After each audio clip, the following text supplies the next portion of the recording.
Welcome back to the GSL Code A. We've got one more Zerg versus Zerg for Group L. And it's going to be, of course, this guy, Savage, who just defeated Seed, up against Dark. And the last time these two met, Dark had that smile on his face that you see right there because he was able to crush his opponent 2-0, holding two aggressive plays. Exactly. Dark didn't have a big problem taking out Savage there, and we'll find out if he can repeat that performance. Habitation Station is map number 1 between the two of them. Zerg versus Zerg here. So we have for Jin Air Green Wings is Savage, and for SKT1 it is Dark. The last time it ended with a 2-0. It was a pretty quick one. Dark, kind of the defender in that series, and Savage was just trying to go into a very aggressive strategy in both of the games, and let's see if he changes him over a little bit, or if he's really, in this matchup at least against this opponent, just a one-trick pony that is going to rely on aggression once more in the second series. Funny thing is, in Dark's second series, he played such a weird style with Mutalists and, you know, speed banelings, always on the defensive. We'll see if Savage runs into that again here.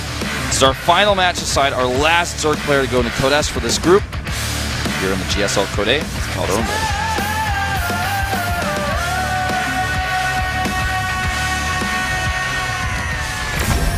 Savage versus Dark. After a 2-1 victory against Seed, we have Savage starting to the top right of Habitation Station in red. He's going up against a Zerg player this time. There we have him, the Jin Air Green Wings player. And I actually think, yep, I saw an Overlord on that production tab. Look at that. This time changing it up a little bit. The top left, we have Dark spawning as the green Zerg player for SKT1. Yeah, and we'll see how this one plays out. This is a map where the gold base could actually come into play quite a bit for the extra minerals. And Mutalist could be quite good because of the third base location likely to be the gold base for these two. That Ultralisk is pretty screwed. Yeah, that's one sad Ultralisk there. And well, for now, let's see what exactly we're gonna, what we can expect from these two players. Are we gonna see a pool first, or are they actually going into a hatch build? Pool would be the safer option here, but with 15 drones already, it looks like, yep, there we go. Double pool for both of them, so we're not gonna see that hatch first. For either one, would be the more greedy build, very greedy build in this case. Yeah. No pools either, or another geysers either being taken. It looks like they're going to get the hatch immediately after that. They all both send out a drone immediately. As mirror as it gets. Yep, exactly. So this time we don't see this collision of two different builds of an aggressive build against going up against the defender. We're just going to see them both macro it up. Savage learned his lesson in the first series. He's like, yep, I'm not going to go early pull against you. That didn't work out at all the last time. No. Overlord comes over here to see that he's up against the same thing. And the Overlord, of course, for Savage actually already in the main base. Checking out the gas timing. And talking about the gas timing, we do not have gas for Savage. He saw that we have gas for Dark, so he's making a conscious choice here, saying, yep, I'm going to get my gas later. That's absolutely fine with me. I'm going to be in a position where I will have more minerals than you. That gives me a little bit of a lead in the harvester count. And I can also just get maybe even an additional queen out there. Yeah, I think that's what we'll see. Prepare a little bit, make sure that I have the energy in case that I need to transfuse, block the ramp. And do you think either of these players will take the gold as their third, even though it's so close to their opponent? And with speed, you know, on the map for Dark, I feel like it's going to be much harder for Savage to be able to justify taking that. I definitely think they're going to do that, yeah. I guess even if you have speed, you have to kind of swing around and go up that ramp, and then you could get caught in there if you mess it up. Speed is started for Dark very quickly here. I guess you could. I mean, for the third base is something where it's always the third base is what it's all about, and it's more about the gas than it is about the minerals. But I think you can get that gold base if you want to. But the more important part, depending on what kind of build we are seeing from these, is usually that you have the gas income. So I feel they're gonna take the gold base here, but at the same time, if they are really just thinking, okay, I need the gas, that's all that I really need. My minerals are fine. They could take that third at the bottom, but might as well.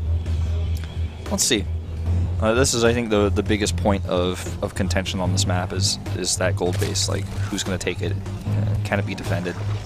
It's like the biggest talking point, besides the fact that we have a gas build versus a gas less with the extra cuttings. Now the triple gas being added here for Savage. Well, what also is really important is the one Zalnaga watchtower that we have, because that is exactly in the middle between the two bases and also has a bit of a view at these two gold bases that you mentioned. So controlling the Zalnaga watchtower is going to be very important for the players if they really want to have the vision. And currently it is the Savage who has one unit over there.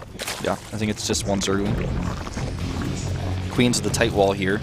Savage on the defensive this time, the opposite of how he played the previous series. Fast layer, Roach Warren though, and Evolution Chambers means we're going to be going into Roach play. And the same goes down here, the Evolution Chambers being the wall for Savage. And he gets his gas later, but he gets more of it. So the players are pretty even when it comes to transitioning out of how they played a different style in the opening with gasless versus faster gas. Yeah, we have just... I mean, the tech right now is so much better for Dark. He's getting his layer up, he will have the roach speed a lot faster than his opponent. He's taking a third faster, he's going into +1 attack. So Savage will have to make his plays really soon if he really wants to do some damage. Interestingly enough, taking that gold, or not taking the gold base, taking the base to the bottom. Oh, I feel he definitely needs to take the one at the side because he's already playing pretty greedy. I mean, that fast tech, that fast third base, everything's just going a lot faster for him than for Savage, so he will have to defend. He needs to take a base that he can defend a little bit easier. In a way, it's just more difficult for Savage to really engage there. So with this fast of attack and his upgrades, I feel that he has no other choice in that matter. We have the double upgrades for Savage, that's the one advantage that he has, but if you look at it, we still do not see a attack for him, so he will most likely try to make something work with a +1/+1. He's also getting speed, so that's going to synergize with that well. He'll have speed links to help his attack. And I think he's definitely going to be the one who commits to an attack, but he does take the gold base, which can give him not only production, but a little bit more mineral mining for, like, you know, more efficiency for his attack when he wants those extra minerals to make the roaches. He's making 15 right now. I mean, for him, it makes sense. As I said, Dark is the one with the tech and everything that he's getting. He needs to play more defensive, whereas Savage already knows that there is no aggression to be feared from Dark in the early stages now. So him taking a third base, it just adds up for him to just say, like, all right, you can't do anything about it. You are the one on the defense. I'm the one who will be the aggressor in the game. I might as well take my base at the gold base.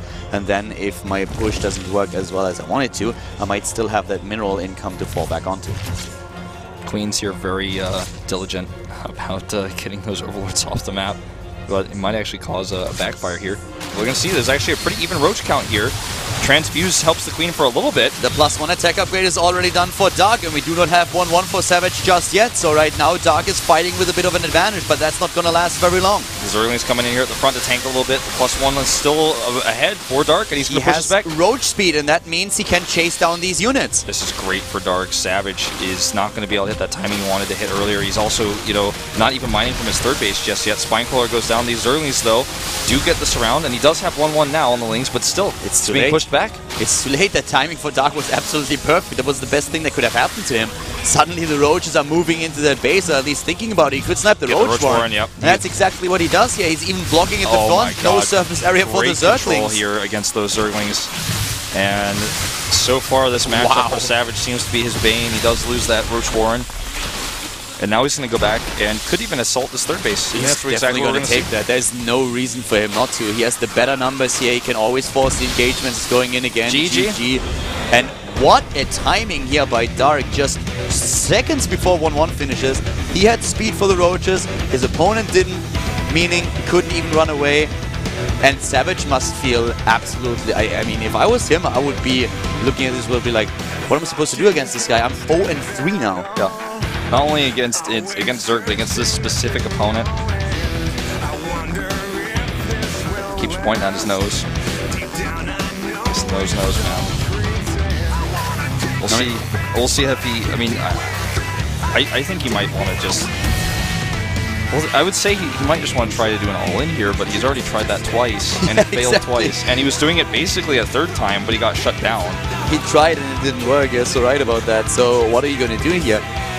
He's probably a little bit clueless, like what exactly he could do now. I would like to see a hatch first, though, in this game, maybe from him. Polar Knight is his map choice, which is actually a two-player map that has a fast fourth you can take in his EDZ. Otherwise, I don't know why he would want to pick this map, what sort of attributes it has. It's got a decently wide ramp if he wants to be aggressive that way, and the rust isn't too far, but if you want to do that, why not Yunsu?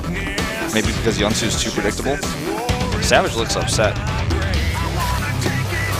Well, if I was him, I would be very upset. Dark, he has everything going for him. He's played great Zerg versus Zerg so far.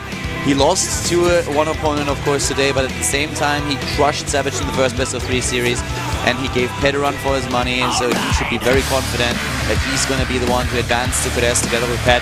We're jumping to game number 2 here at the GSL Code A, the consolation match between Dark and Savage.